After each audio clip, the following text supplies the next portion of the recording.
because they have another workshop at 5:10. So if there are too many questions that we can't answer, I will encourage students to maybe just email me their additional questions, and I can organize the list, and maybe I can share it through emails. Okay. Okay. So yeah, I have a question that how can we see the questions, the Q&A questions? Okay, I will collect questions as students post them to the chat box, and during the Q&A session, I will post the entire list to the chat box. And if they have a special designation as to who they want to answer this question, I will just write the speaker's name next to the question. Okay, so you mean the chat box is Zoom code, right? The Zoom meeting room. So everyone will see that, right? Yes. The all speakers will see the questions and know who is addressed, right? Yes. If it is addressed to a specific speaker. Sometimes they just have a general question, then maybe whoever can chip in can just help the student with that. Thank you. Great. So Ying, can I ask a quick question? How many people do you anticipate might join this session? Do you have any ideas of numbers? Just out of interest. Yeah, actually, no, I don't really have the estimate, but maybe 30 to 40, okay. Or yeah, because I know there's a parallel workshop at the same time. And also there's a 4 workshops this afternoon. Okay. So I guess they may distribute a little bit.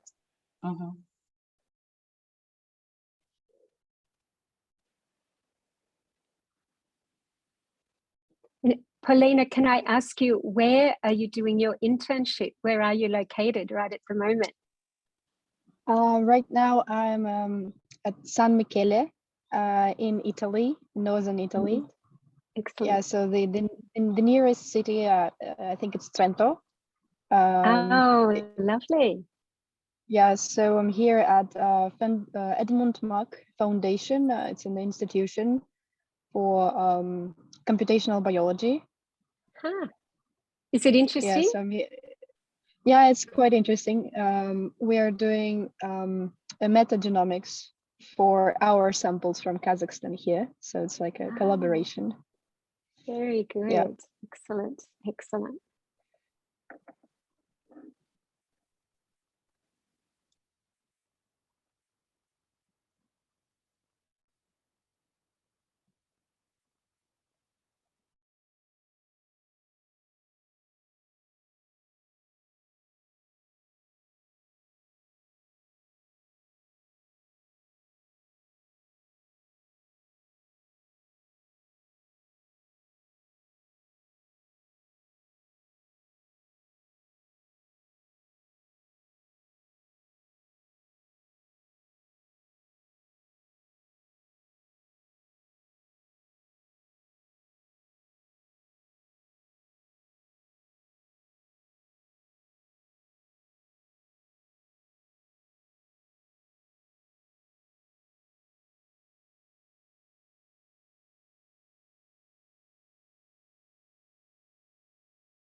Hi everyone, welcome to workshop 10. This workshop is organized by Tsinghua University and Nazarbayev University and is moderated by Ms. Liao Ying, Director of the Center for Global Competence Development of Tsinghua University.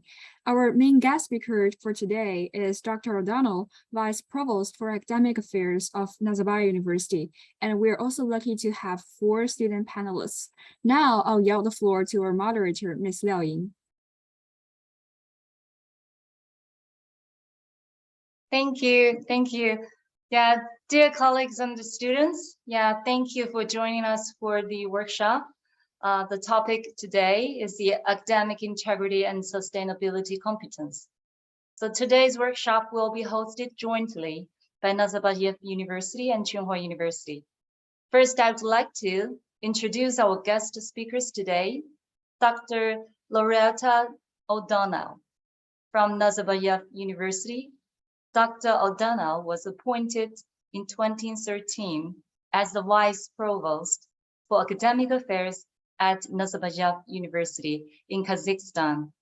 As the Vice Provost for Academic Affairs, Dr. O'Donnell coordinates with deans to develop international quality academic systems for educational programs. In addition, we have students representative that will be joining us today. Peggy Pavletic is a PhD student at the University Camerino in Italy. She's a member of the European Students' Union Executive Committee. Ponina Len is a senior undergrad student at Nazarbayev University, serving as the president of student government from 2022 to 2023. Han Qifeng is a PhD student from Department of Engineering Physics at Tsinghua University. She served as a student tutor in Academic Road Studio in Graduate Union of Tsinghua University, delivering lectures on academic integrity and academic skills. Yushi Wang is a third-year undergraduate in the Department of Automation at Tsinghua University. He currently served as the chairman of the Advisory Committee of Undergrad Curriculum. He is actively involved in the education and the teaching reform on campus. And Tina Li is currently a first-year postgraduate student at the School of Public Policy and Management at Tsinghua University. She's serving as a member of the Postgraduate Students Advisory Committee, where students advocate and consult on academic affairs. So I would like to also mention this workshop marked the second joint event on academic integrity between Nazarbayev University and Tsinghua University. We really appreciate the support from colleagues and the students of NU. And now, without further ado, please welcome Dr. O'Donnell.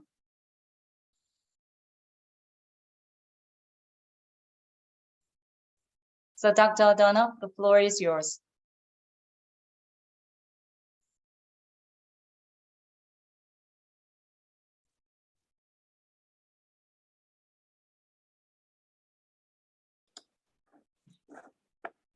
Hello, sorry, I just lost internet connection there. Is it my turn?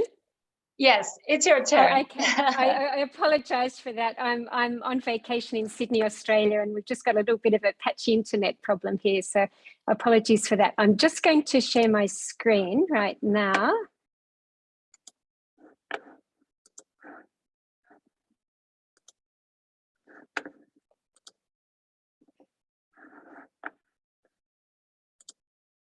Okay, well, good morning, good afternoon, good evening, everybody, and thank you for the opportunity to say a few words to you about the Nazarbayev University approach to integrity. I've only got 4 slides because the main aim of this session is to hear students to talk to other students about their interpretations of integrity.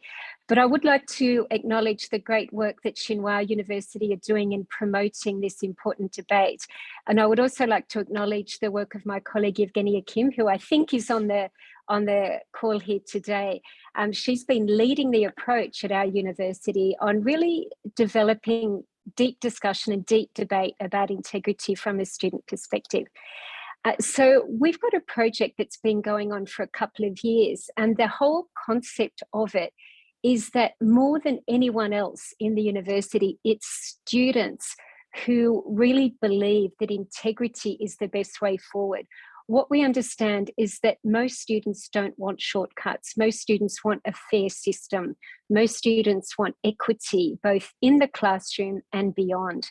So we believe that students are the ones to take the leadership role in integrity initiatives in the classroom and beyond to prepare for professional life. So what we try and do in our project is to cultivate integrity in academic communities by providing resources. And so what do? We've got a few activities that we run on an annual basis, and one of them is a video competition, which is run in high schools, undergraduate and graduate students at higher education institutions, both in Kazakhstan and around the world. We have a video competition which has prize money attached, and in a few moments you're going to see the winning video, which won $1,000 as prize money, a 3-minute video created by high school students in Kazakhstan, which illuminates some of the issues around integrity from a student perspective. We have an international judging panel, but we also use peers as judges as well. We also run, thanks to Yevgenia, an academic integrity roundtable every year, and we have speakers from the European Network for Academic Integrity. And it's fantastic that Peggy is here in this session today because she represents the European perspective and European values around integrity, which I think many of us share around the world.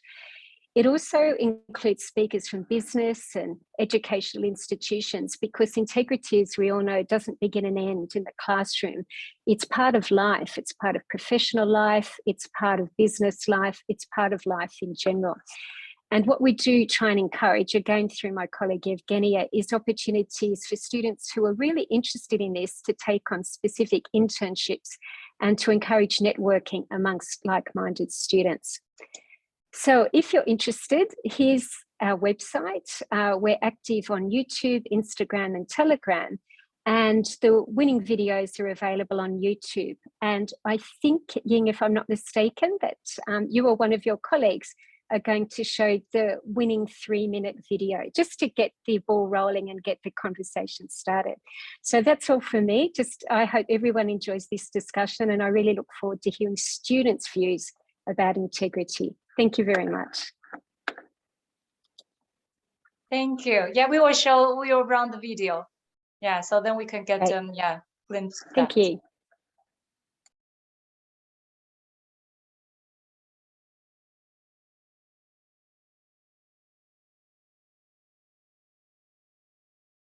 Как достичь конечной цели? Вы должны пройти уровни от 1 до 11. По прохождению каждого уровня ваши знания и навыки будут пополняться. Но есть одно условие. Вы должны быть честны с самим собой и с нами. Только так приобретенные вами знания и навыки будут действительны. Итак, поехали!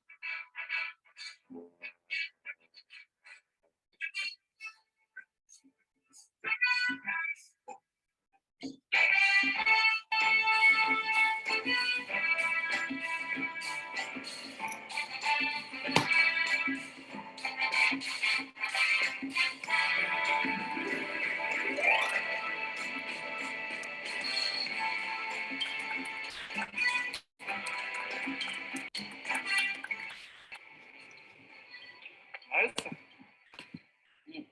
Да. Знаешь, есть способ говорить. Что?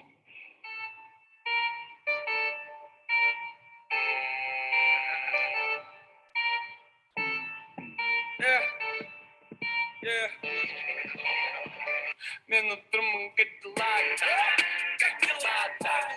подсплата, я 20 банка, кость черепанка, кость парпанга, из танга, Ученики Мансур и Анорхан, подойдите в кабинет завуча.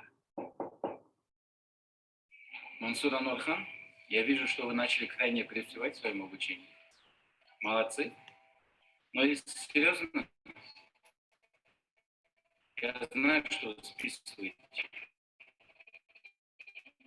И за это я вас понимаю. Иногда и проблем личной жизни или окружению, лени. Мы думаем, что на учебу у нас попросту нет времени и мотивации. Но, ребята, эти 11 уровней вам даны не просто так. Ведь, проходя их честно, вы не только укрепляете свой дух, но и обретаете уверенность в своих знаниях и навыках. А главное, благодаря академической честности, вы раскрываете в себе ту искру, потенциал, который есть в каждом из вас. Выбор только за вами. Идти ли вам по правильному пути или нет.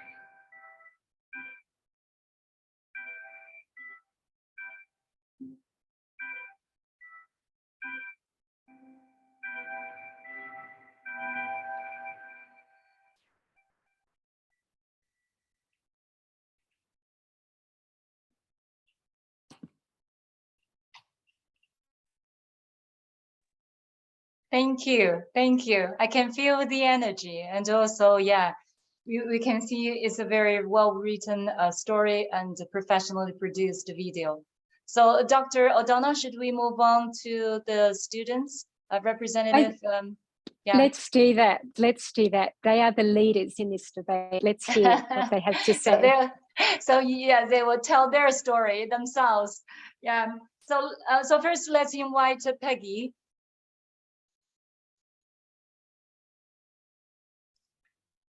Hi, everyone, and nice to meet you.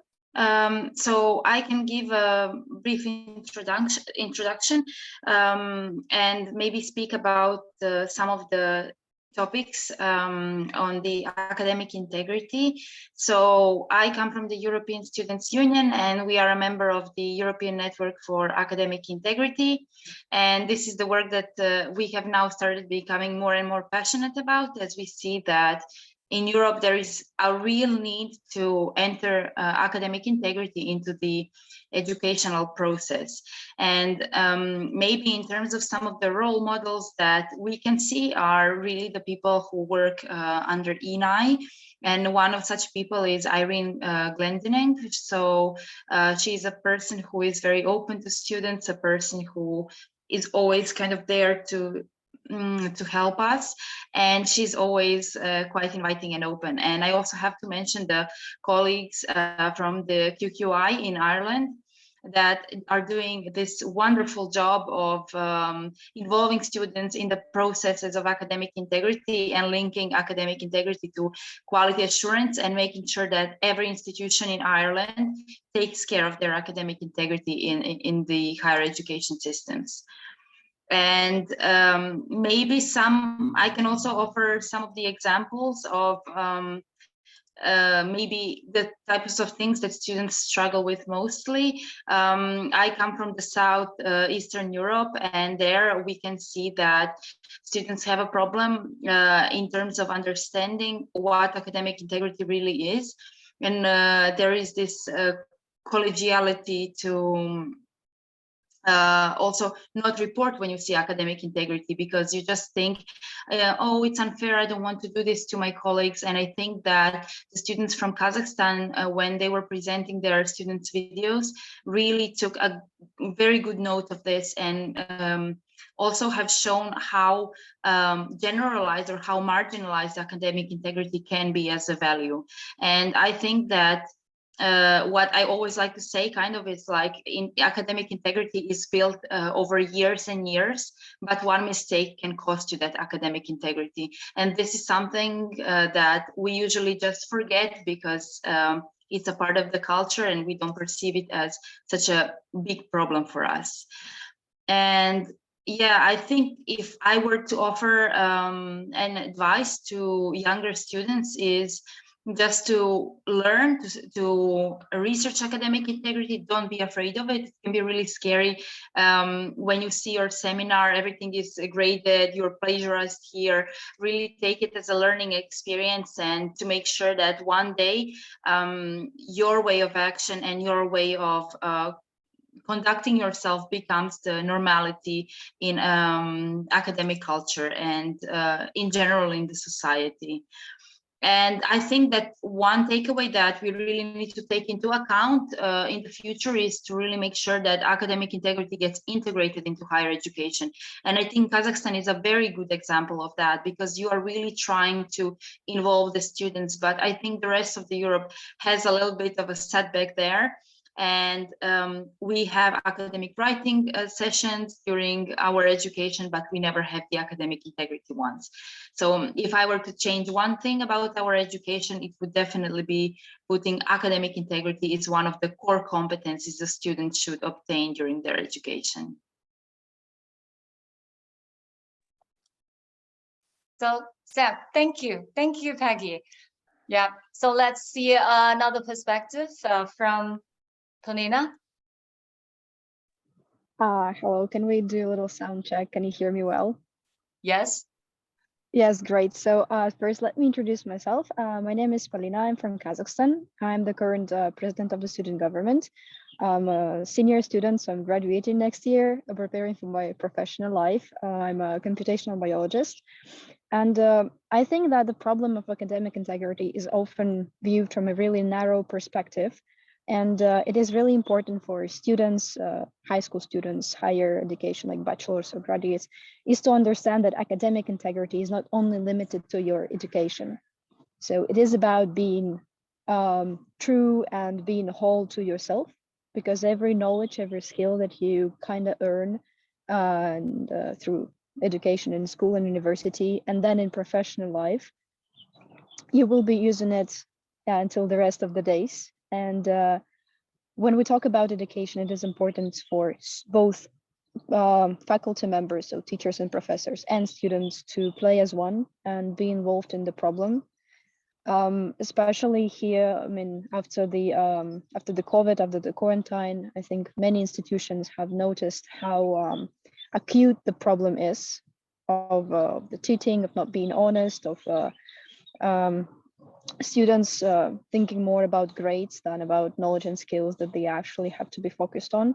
And I'm really happy that we are here openly discussing an issue with actual students who are sharing their experience. And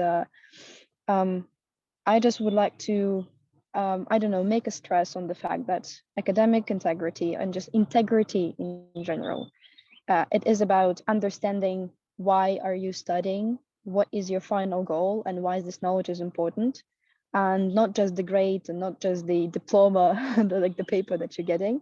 You have to be really focused on the final goal somewhere, like maybe a bit distant, but you have to be true for this goal and true for yourself. And of course, if you have any questions, I'll be happy to answer them. Thank you, Polina. And I would like to remind the audience and also the student representative can prepare any questions later, and you could put in the chat box. So then we could have a really open discussion on the issues. So next, let's welcome Hanqi. Hi, everyone. I'm really excited today to be here and share my perspectives on academic integrity. And in Tsinghua, we pay a lot of attention on this because actually academic integrity should be an important part of especially postgraduate education and training for supervisors, and also for especially PhD students. Writing guidance should be compulsory, like for all students. And actually, I think some of the students might not intentionally like copy other person's work like this, but they might do some things unintentionally because they do not have a complete understanding of what constitutes plagiarism, and they might do something against academic integrity. And as a student tutor in Graduate Union of Tsinghua University, we prepare some lectures on academic integrity and academic skills. And this might constitute like academic guidelines, norms, and give some common examples of academic misconduct. And because some academic moral behavior and academic norms should be cultivated and established. Thank you. Thank you. Yeah. So next, so let's move on to Yushi. Okay, hello everyone. I'm Wang Yushi, and I'm an undergraduate from Tsinghua University.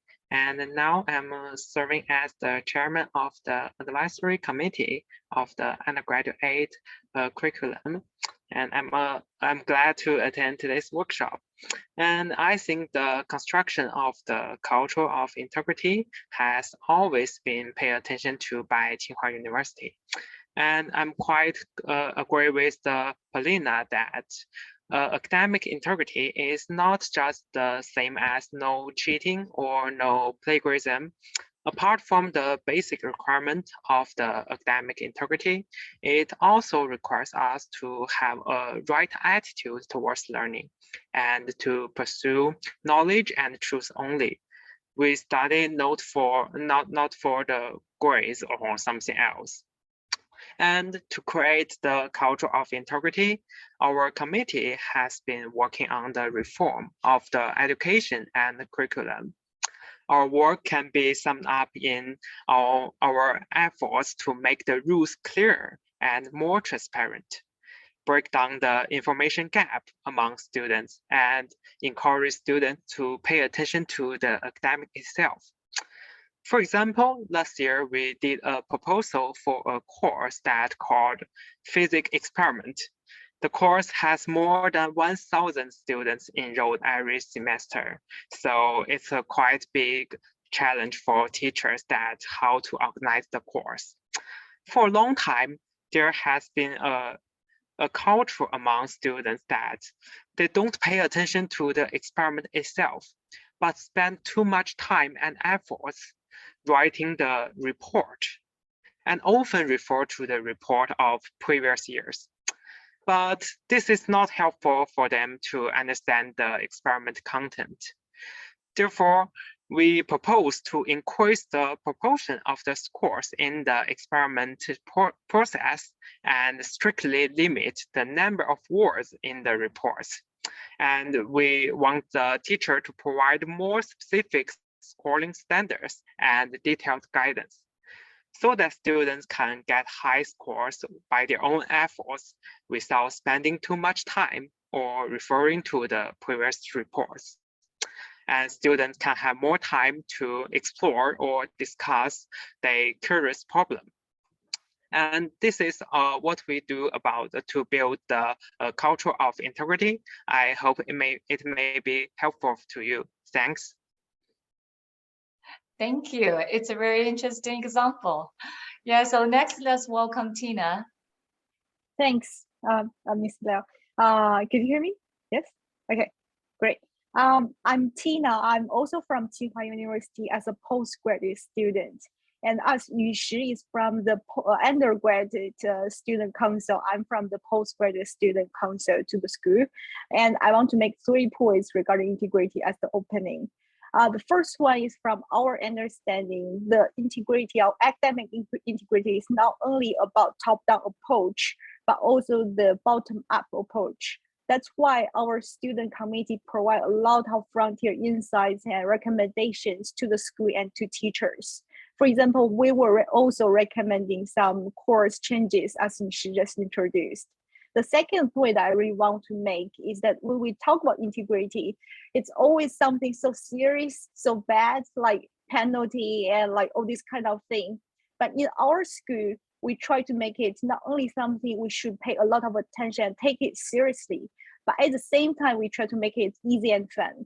And that's why we actually published a quiz event for students to understand more about integrity and how they could do it. And I think that could avoid the case when students didn't intentionally violate any like academic integrity principles, but they were just not aware of them. And we hope this kind of quiz could help the students to learn more.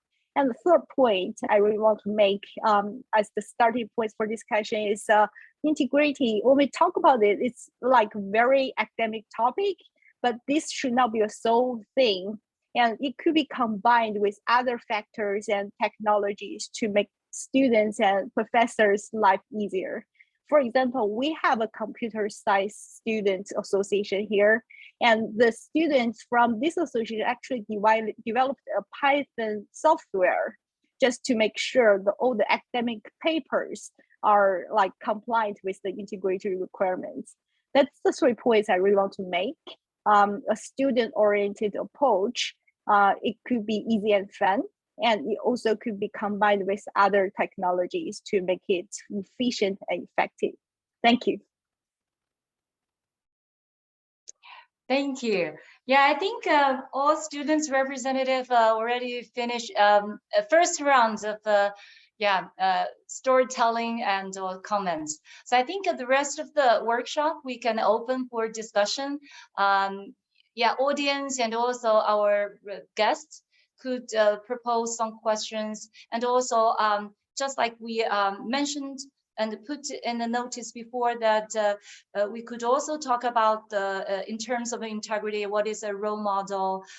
Is there a specific institution that you admire? And also, what would be the ethical dilemma? If you are talk to a group of 10-year students, what would you do to advise to them?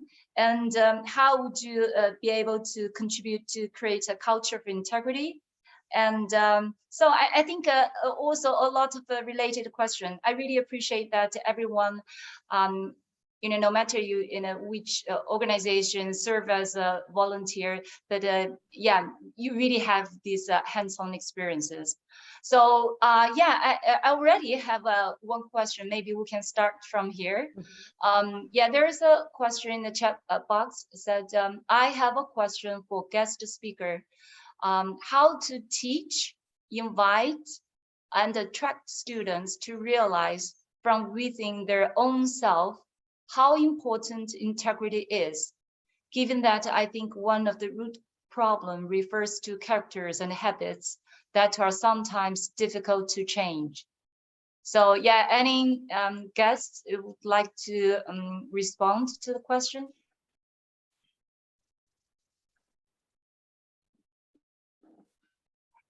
Peggy, I think, thank you. I think it's a question that I'm asked a lot, and it's really a very hard and tricky question to answer, because it always comes from that where like the academic integrity doesn't come, okay, it's like an individual trait as well, and it should be respected as such, but it's also a collective effort. So it's kind of hard to preach academic integrity if you have a surrounding which isn't really supportive of the academic integrity values. So I think that the first step toward it is just really making sure that once the students enter the classroom, they get acquainted with what academic integrity means in terms of the specific subject and in terms of the specific courses that the students are taking, and making sure that they follow through and that they upkeep their values throughout this course. And it's a small step, I would say, because it's more on an individual level, but on the institutional level, I think if the discussions are made, and I think if the students would actually appreciate this type of approach as well, then this can gain momentum, and I think also grow from there. Okay, and Ying, if I can maybe say a couple of things at this point as well. I know Polina has got some comments to make, but as someone who's been a teacher in a university for a very long time, I think one thing students can definitely do is in their student evaluations is to give feedback to their professors to say, these are particular assessments that work really well for us from an integrity perspective. It could be just one example from our university in Business 101, the compulsory undergraduate course in entrepreneurship. Students have to create a business plan in a small group, and it has to be a unique business plan. And it's almost impossible to cheat on that because it's really evident whether there's a business plan that's already been developed or not. So I think one thing that professors need to be challenged about is designing assessments that make integrity easy and cheating difficult. And I don't think that's a simple task, but student evaluations can sometimes be very superficial. And I think it's up to students to say, no, hang on, we all want a fair system here. We want a fair playing field. And we know that in this subject with this professor or in this school or in this discipline, these particular assessment tasks work really well. Everyone's excited by them, everyone works really hard, and people don't cheat because the assessments are so interesting. So I think that's an ongoing dialogue between professors and students have got a lot more impact than maybe they know about. But I think Polina's got some comments to make on this as well. Yeah, Dr. Donald, you actually stole my idea. I was going to highlight exactly this, but now I guess I'm just going to support it from the student perspective. So among all the courses I take, often it happens that a professor themselves, they actually take some questions like multiple choice from the internet, and it doesn't excite a student at all. And it doesn't motivate us to think, when we already know that from the faculty side, the preparation was also not on the high level. On the other hand, whenever we have any group project where we actually have to make some presentation or research on some particular scientific question, it just prompts academic integrity, because indeed there are no way to cheat, and you don't want to, because this way of obtaining knowledge actually excites you and it makes you interested in the subject.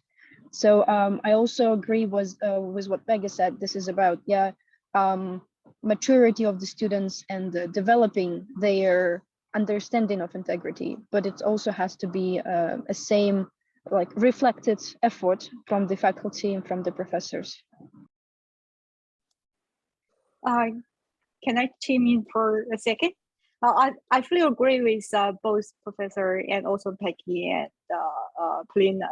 I think like what we are trying to say here is really about like the student, the school provide a feedback system like to the teachers to express our opinions regarding integrities. And actually in Tsinghua we have this kind of thing. And I personally feel that this is quite useful for us. And also there's another question related to this actually I want to raise. That is like, so from my observation, there are two kinds. Did I lost my voice? Okay. So from my observation, there are two kinds of academic integrated guidance. One is a principle basis. That means like the student assume all the students and professors are good and they'll do their best to do the new questions, new presentations. And the other is just the punishment, which is more like the rule basis, which means the student, like the school outline a few rules, like you cannot do copy others' opinion, etc., etc. So from my observation is that so far, it's more like most of the universities are more focusing on what we cannot do, which is like a rule-based thing to make sure the students are integrated. But I'm just wondering, like, if maybe from the Polina and Peggy, from the other perspective, any insights about how we promote a principle-based integrated promotion, like how we could, like the professor, to proactively change their PowerPoint and make new cases rather than copying from the internet. Besides the punishment, could there be any motivator to professors and to students to chase for integrity other than just they are afraid of the punishment, and that's why they are like applying for the integrity? I hope I made myself clear here. Yeah, other guests are welcome to follow up, or you could also Peggy, go on. Yeah, it's fine. I think this is something that we often see, and now at the European level, we really started to advocate for this, like for the removal of this just a punitive approach, and combine it also with the let's say the popularization of academic integrity. And what we have actually seen is that students react to academic integrity values more when they come from other students, so from the student groups, than when they come from the positions of authority, so the institution itself. So I think the key would be to make sure that the student representatives, for example, or the student associations, the student groups, are those that really nurture I would say the relationship with the institution, and they work with the institution well to make sure that they pass on the message to other students, and just make sure that there is also this promotive approach to academic integrity, and not only finding out about academic integrity when you commit, let's say, a misconduct or something.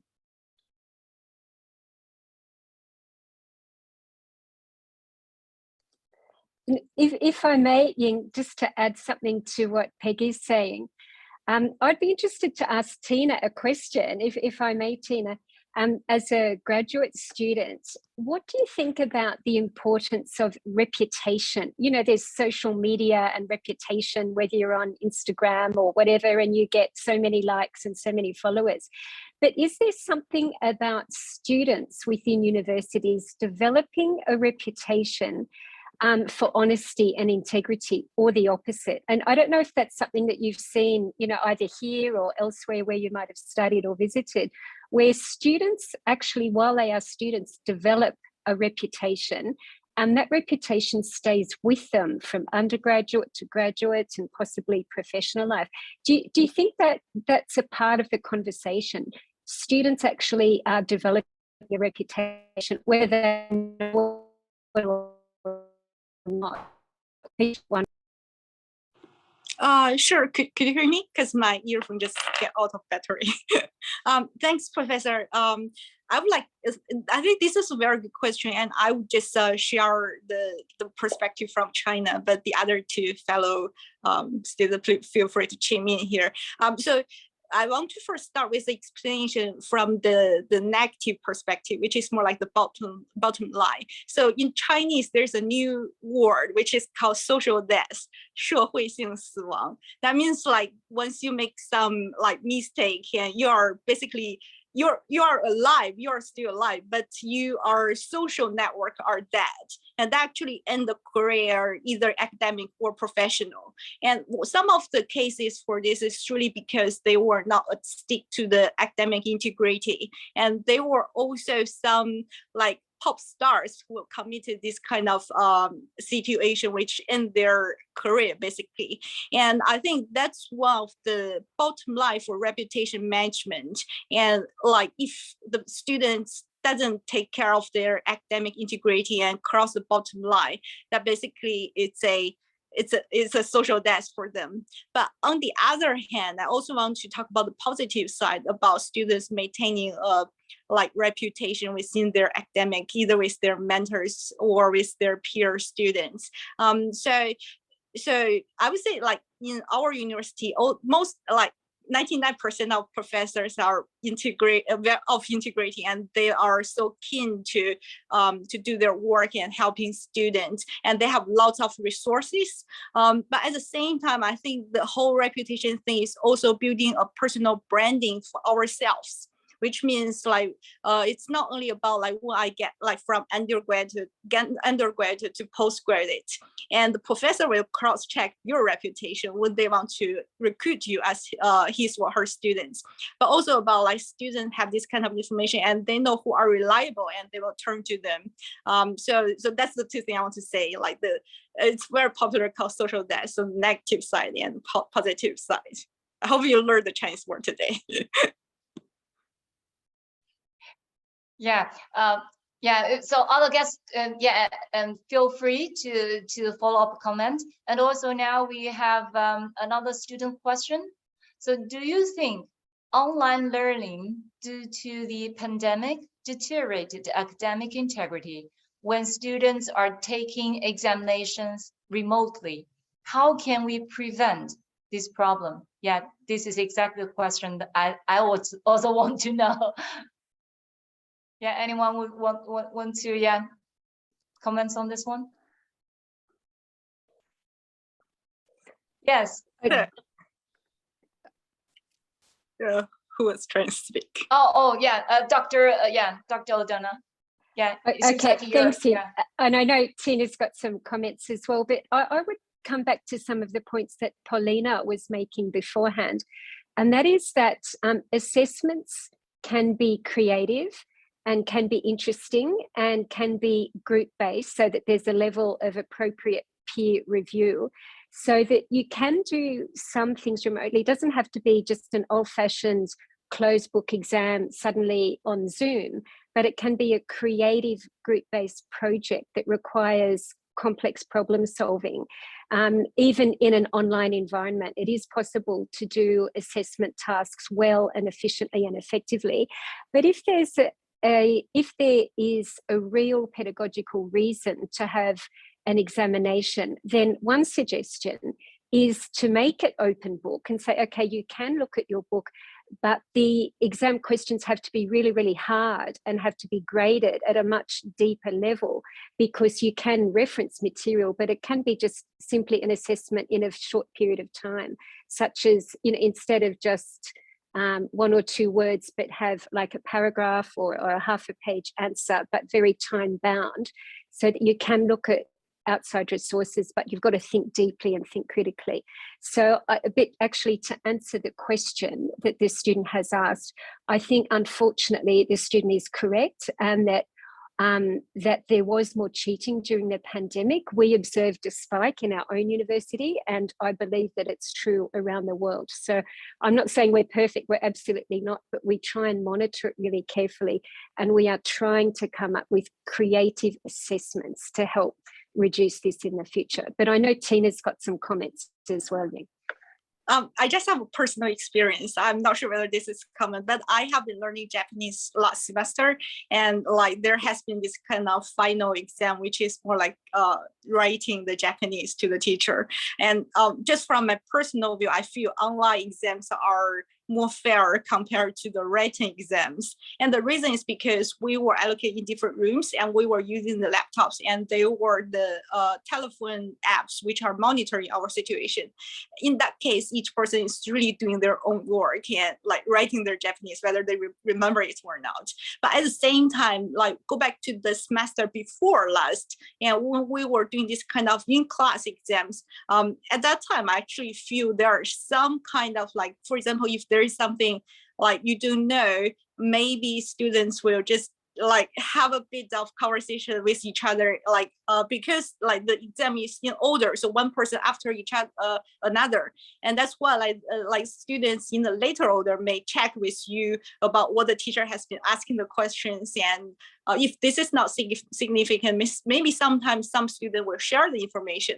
But now because it's online, so it's like with the technology, I personally feel like this is like more fair to the students for this kind of like Japanese experience. But that's just for me. I'm not sure about like the others. Yeah, Peggy? Yeah, I can also comment regarding the online environment. It's made it much easier, I would say, to cheat for students, but also we see that there is a trend that students really don't like being proctored online, and the rise of these online tools also brought up many questions about their security, the security of their information and the surveillance, so to say. So I think this also comes from just not living in a culture of academic integrity, and then kind of making sure that it's enforced. And I think that also the professors feel like they don't have the options, but then the students feel, why am I being watched by my professor while I'm writing an exam? And we have also seen many papers being written where these proctoring services aren't exactly let's say something that you can have a confidence in, because any side glance or anything would be detected as cheating. So yeah, I think that this online environment has just showed us, but not only in this aspect of academic integrity, but in many more, that there are areas in which we need to still develop, and where we need to kind of improve the structure of learning. So it's not the only, I would say, problem that was there. I think it has made it easier because you're already on your laptop. So it's kind of a bit easier to cheat for students. But I think overall that with time, this also progressed a bit, and the students realized if I'm 3 years during COVID, just copying from the internet, I'm really not gonna be able to hold a degree. Can I just say one more before we go to the next question? I think like the whole cheating thing is not about the laptop, the computer, or the internet. It's really about the students. Like if the student is integrated, either it's online or on site, they will be integrated. But if they are trying to cheat, it doesn't really matter. So just want to add one. Yeah, that's an interesting question. Yes. And we have 2 more questions from the audience. I will just read them out for the 2. So guests are free to choose any one of them to answer. So the first question is how to balance academic integrity with students' well-being during school closures. I think that's quite a realistic situation that students are in. So the second question is, how do we deal with the problems when many students are afraid to become whistleblowers to report cheating cases because of the negative social impact they can be obtained?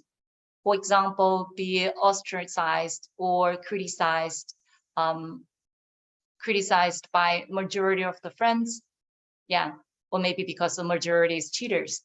Is that really true? I don't know. Yeah.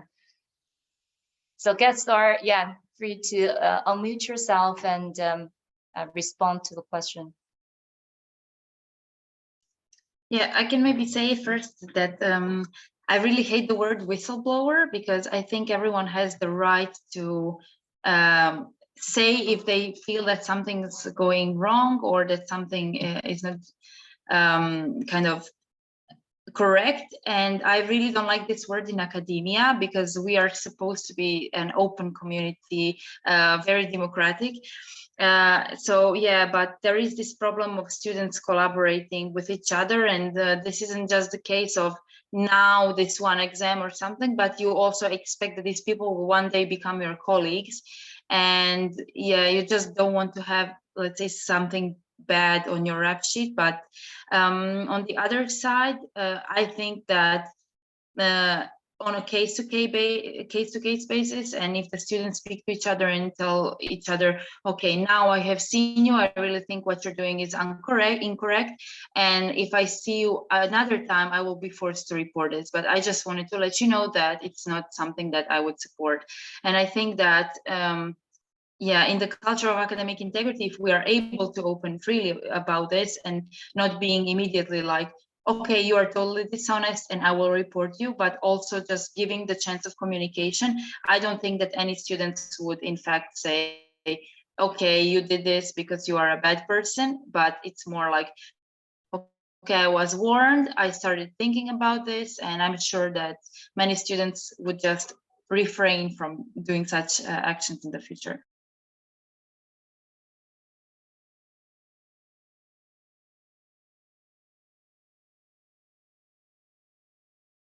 Yeah, and well, I agree with you. And actually, I think this question really opened up my mind, because actually, I ignored this kind of question before.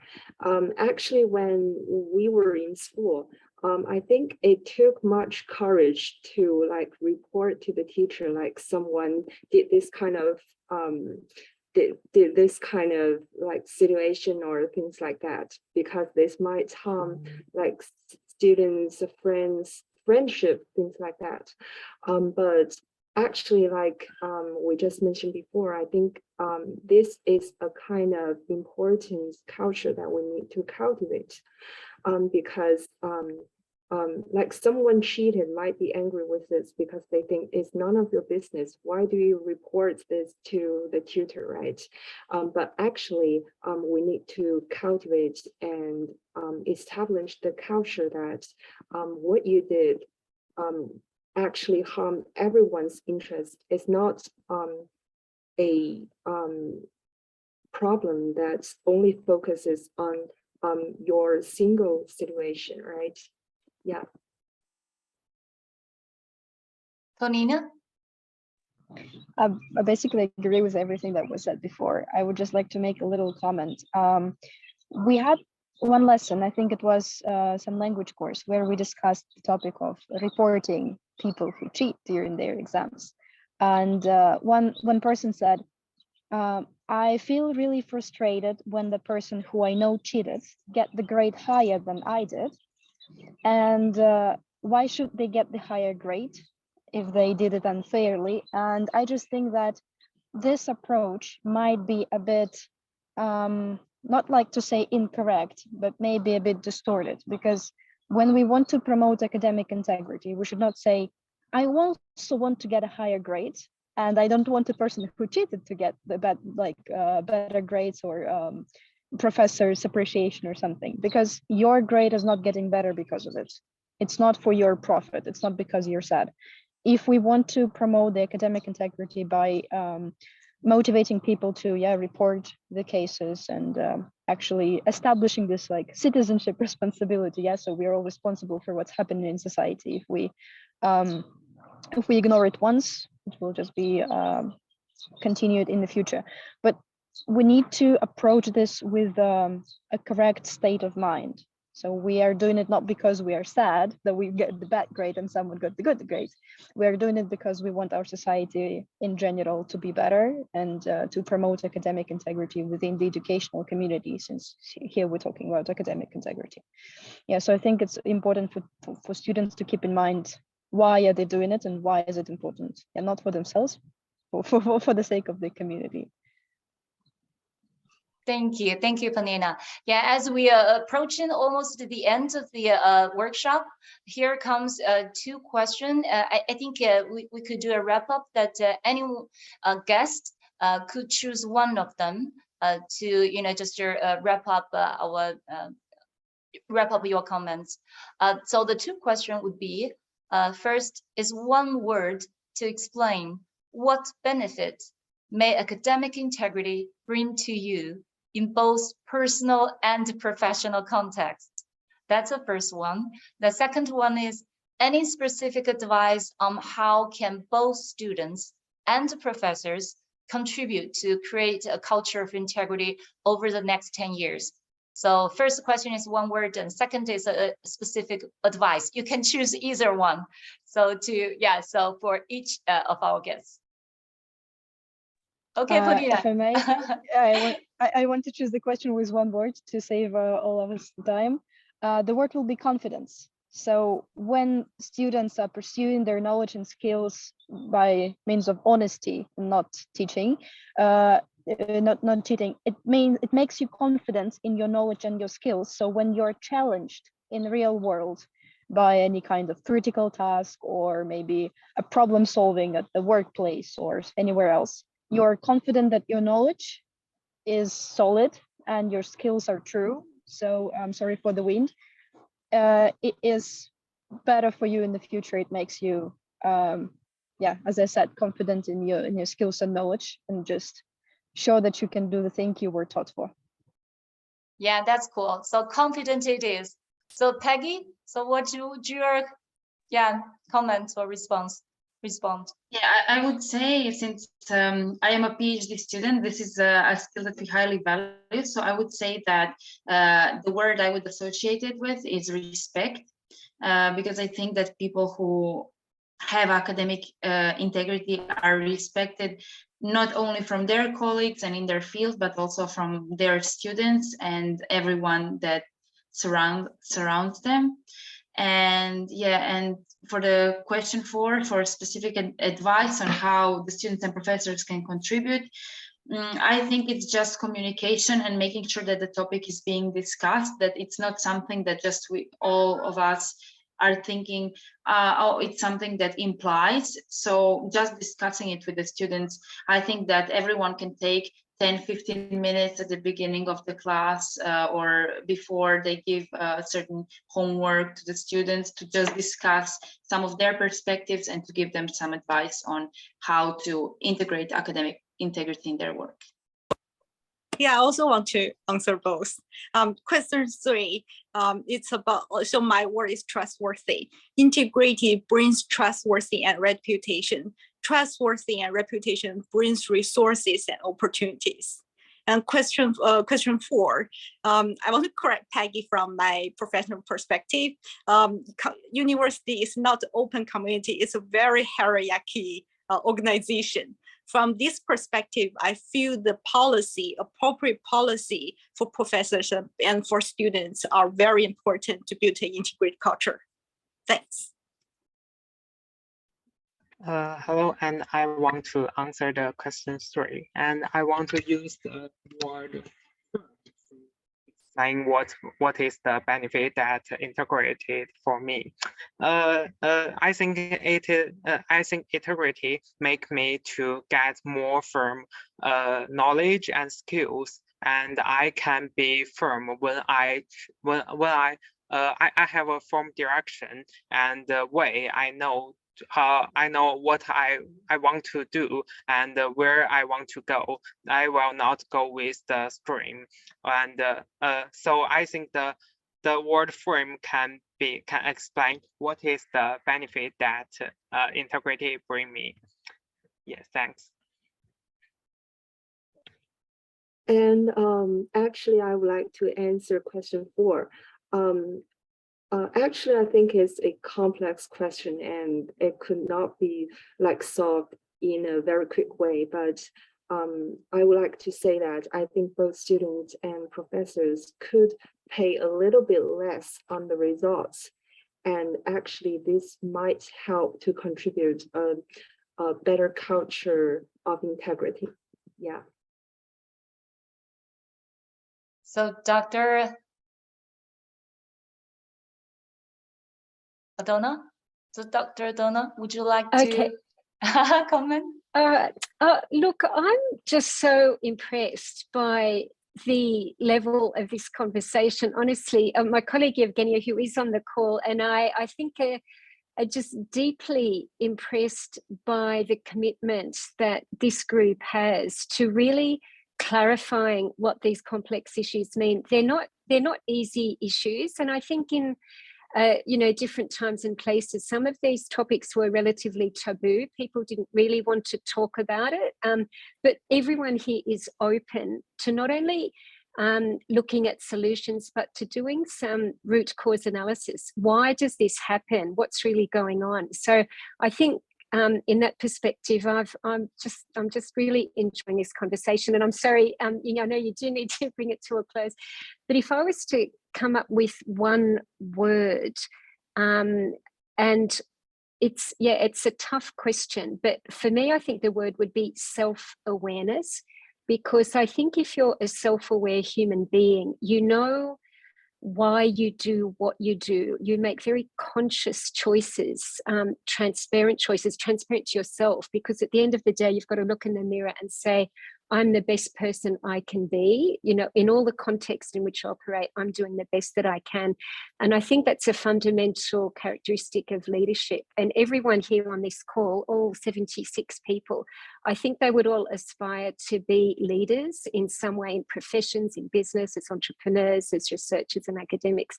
And leadership requires self-awareness, honesty and transparency. So I think for me, that's one way to think about this. That's the starting point.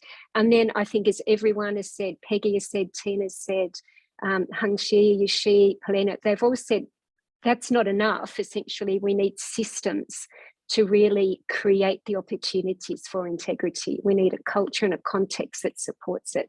But I think it starts with us. It's, change begins with me. So if we look in there and say, yes, I'm doing the right thing and I know why I'm doing it, and then I'll do what I can as a leader to create the structures that support it for everyone else.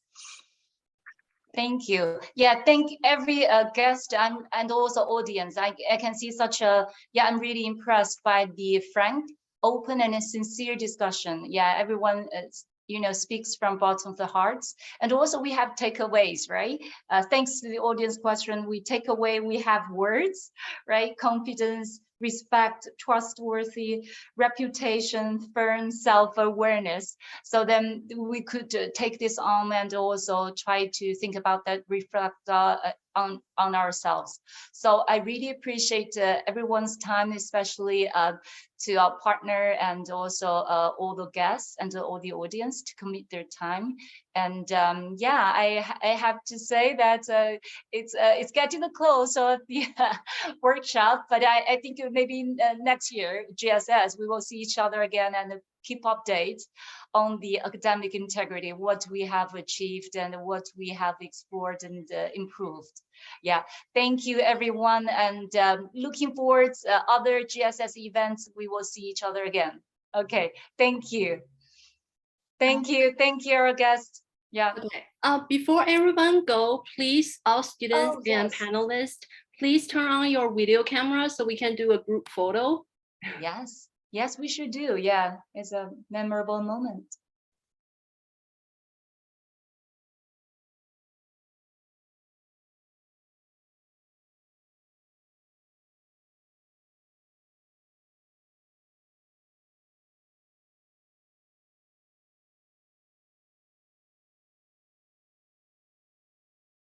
Yay.